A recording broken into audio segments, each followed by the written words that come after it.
तो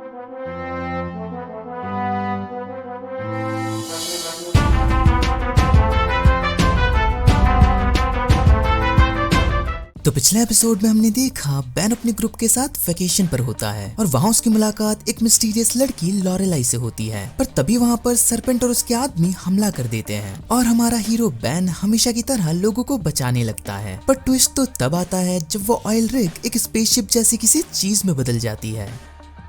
अब आगे वीडियो शुरू करने से पहले एक रिक्वेस्ट है, अगर आपको मेरी वीडियोस पसंद है और आपको लगता है कि मैं आपके लिए कुछ वैल्यूएबल कर रहा हूं, तो आप मुझे पेटीएम के थ्रू भी सपोर्ट कर सकते हैं ताकि मैं अपना कंटेंट इंप्रूव कर सकूं और आपको ऐसे ही एंटरटेन करता रहूं। लिंक आपको डिस्क्रिप्शन में मिल जाएगा। Thank you. Now enjoy this video.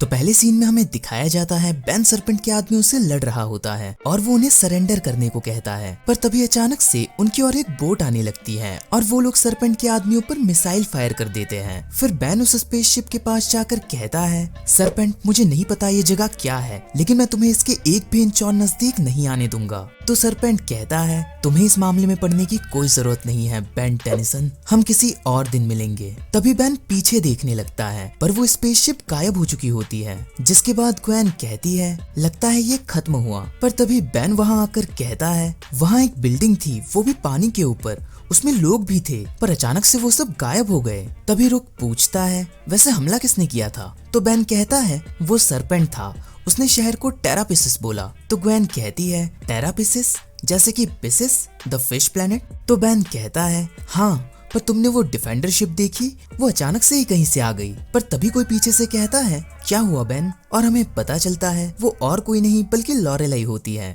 और वो आगे कहती है, मेरी ग्रैंडमा सो रही थी तो मैंने सोचा उन्हें ना जगाना ही बेहतर होगा, पर मुझे लगता है मैंने कुछ एक्साइटिंग सा मिस कर दिया है। जो सुनकर बेन को लॉरेलाई पे शक होने लगता है और वो उससे कहता है, तुम अपनी ग्रैंडमा को क्यों नहीं बुलाती हमारे साथ कुछ मीठा खाने के लिए? पर ये सुनकर लॉरेलाई के चेहरे के एक्सप्रेशंस बदल जाते हैं और वो वहाँ से जाने लगती है। तो बेन भी उसके पीछे जाते हुए कहता है, रुको, तुम्हें भागने की कोई जरूरत नहीं है। पर लॉरेलाई शिप की रेलिंग के पास जाकर पानी में कूद जाती है, जो देखकर बेन बिल्कुल भी वक्त न गवाए रिपजॉस में बदलकर पानी में कूद जाता है। पर तभी हमें पता चलता है लॉरेलाई असल में एक मरमेड है, जो देखकर बेन अपने मन में कहता है, मेरा नाम बेन टेनिसन है और मैंने आज तक हजारों लाखों चीजें देखी है जो आम इंसानों को पता भी नहीं कि एग्जिस्ट करती है, पर कभी ऐसा कुछ नहीं देखा। जिसके बाद वो दोनों पानी से अपना मुंह बाहर निकालते हैं और बेन कहता है, तुम एक जल परी हो? तो लॉरेलाई कहती है, हाँ, पर तुम उस पिसिस फॉर्म में क्यों हो? तो बेन कहता है, ओ ये, इसे मैं रिपजॉस बुलाता हूँ। ये प्लेनेट पिसिस से एक फॉरियर का रूप है जो मेरे ओमनिट्रिक्स में स्टोर है। ये वो डिवाइस है जिससे मैं अपना रूप बदल सकता हूँ। मेरे पास काफी सारे फॉर्म्स हैं। जिसके बाद वहाँ ग्वेन आकर पूछती है,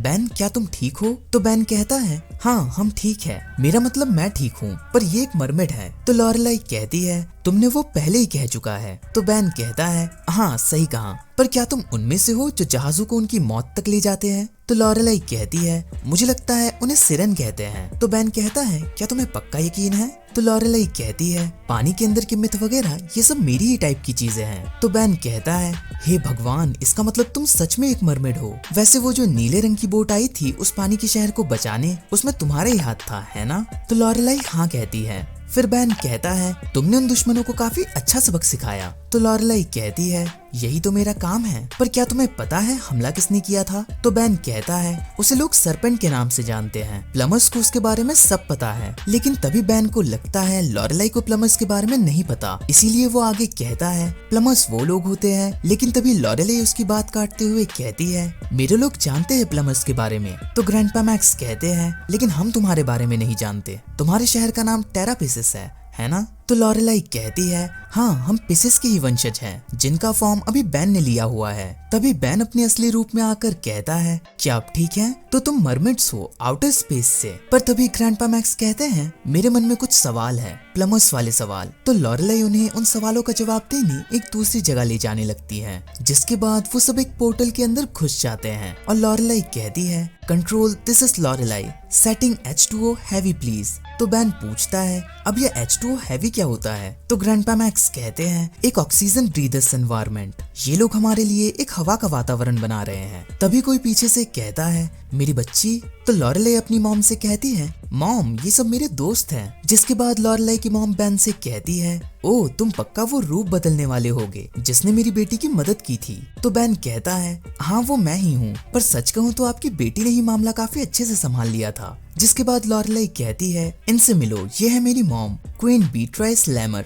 जो सुनकर बेन थोड़ा हैरान हो जाता है कि लॉरेलाई एक प्रिंसेस है। पर तभी अचानक से एक अनजान आदमी कहता है ये हमारी हेड प्रोटेक्टर भी है। जिसके बाद लॉरेलाई बेन को किलर से इंट्रोड्यूस करवाती है जो कि सभी गार्ड्स का हेड होता है। फिर ग्रैंडपा मैक्स कहते हैं और ये है बेन, रुक, ग्वेन, केविन और मैं हूँ मैक्स। हम प्लमर्स को रिप्रेजेंट करते हैं। We are guardians of the earth. जो सुनकर कीलर कहता है ओ आपका मतलब 1/4 जमीन से है ना। पर तभी कुछ अजीब सी आवाजें आने लगती है। जो सुनकर लॉरेलाई की मॉम कहती है सॉरी हमें यहाँ से जाना होगा। जिसके बाद वो सब कहीं जाने लगते हैं और ग्रैंडपा मैक्स कहते हैं वो क्या था। तो लॉरेलाई की मॉम कहती है कॉल टू एक्शन। टेरापिसिस एक जगह से दूसरी जगह मूव करती रहती है। हम महासागर में हर तरह की इमरजेंसीज में मदद करते हैं। जो सुनकर ग्रैंडपा मैक्स कहते हैं ये तो कमाल की बात है, पर आप सब ये ऐसे अकेले और छुपके क्यों करते हैं। तो लॉरेलाई की मॉम कहती है ये एक डील है जो हमने बहुत वक्त पहले किसी के साथ की थी। आप उन्हें नहीं जानते होंगे।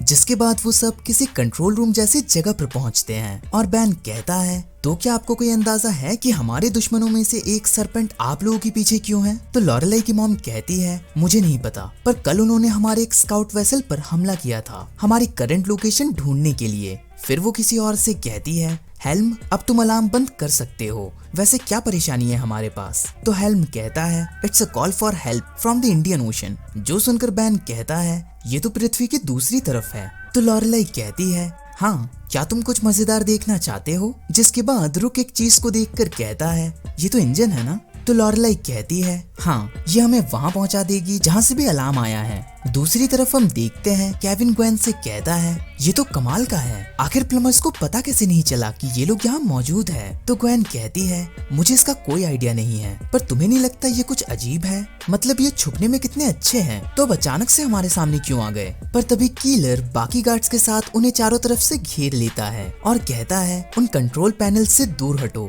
गार्ड्स ये बिना बताए यहाँ पर आए हैं, पकड़ लो इन्हें। पर तभी ग्वेन कीलर पर हमला करते हुए कहती है अरे हम दोस्त हैं, हम लॉरेलाई के साथ आए थे, भूल गए, पीछे हटो कीबलर। तो केविन कहता है मुझे लगता है उसका नाम कीबलर नहीं कीलर है। जिसके बाद वो मेटल अब्सॉर्ब करके कीलर को पकड़ लेता है। फिर हमें एक दूसरा सीन दिखाया जाता है जिसमें लॉरेलाई की मॉम कहती है हम जल्द ही धीमे होने वाले हैं, मुझे लगता है आपके मन में बहुत सारे सवाल हैं। तो ग्रैंडपा मैक्स कहते हैं आप इसे काफी हल्के में ले रही है। तो लॉरेलाई की मॉम कहती है क्या आपको लगता है कि मुझे आपको कोई एक्सप्लेनेशन देने की जरूरत है। तो ग्रैंडपा मैक्स कहते हैं नहीं, पर देखिए मैं प्लमर्स के साथ काफी वक्त से हूँ, पर मैंने कभी भी आप लोगों के बारे में नहीं सुना और मुझे यकीन है लीडरशिप ने भी नहीं सुना होगा। तो लॉरेलाई की मॉम कहती है हम अपने आप को काफी अच्छे से छुपा कर रखते हैं। जो सुनकर ग्रैंडपा मैक्स कहते हैं वैसे आप अपने आप को किस चीज के प्रोटेक्टर्स कहते हो। तो लॉरेलाई की मॉम कहती है प्रोटेक्टर्स ऑफ द सीज, ये हमारी खुद की अपनाई हुई ड्यूटी है। तो ग्रैंडपा मैक्स कहते हैं और आपका कहना है कि आपने इस शांति को बनाए रखने के लिए किसी से डील की है, लेकिन वो प्लमर्स नहीं है। तो लॉरेलाई की मॉम कहती है इस पृथ्वी से तो कोई भी नहीं। तो ग्रैंडपा मैक्स कहते हैं तो आपके लोग यहाँ पृथ्वी पर आए, पानी के नीचे अपनी दुकान खोल ली, यहाँ रहते हुए कितने सेंचुरीज बीत गए और हमें पता भी नहीं चला।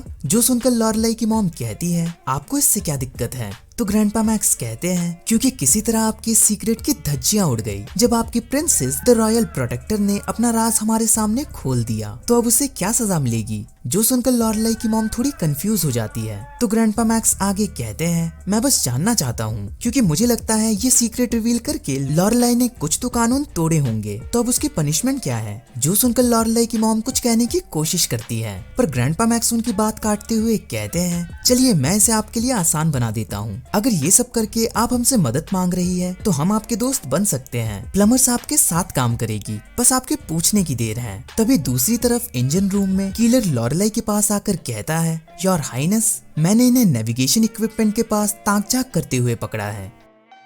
वीडियो पसंद आई हो तो एक लाइक और कमेंट तो बनता है बॉस। ऐसी इंटरेस्टिंग वीडियोस देखने के लिए चैनल को सब्सक्राइब करके बेल आइकन दबाना मत भूलिएगा। इस वीडियो को अपने चाहने वालों के साथ शेयर करना मत भूलिएगा। मैं मिलता हूँ ऐसी एक इंटरेस्टिंग वीडियो के साथ, तब तक के लिए बाय। Thanks for watching.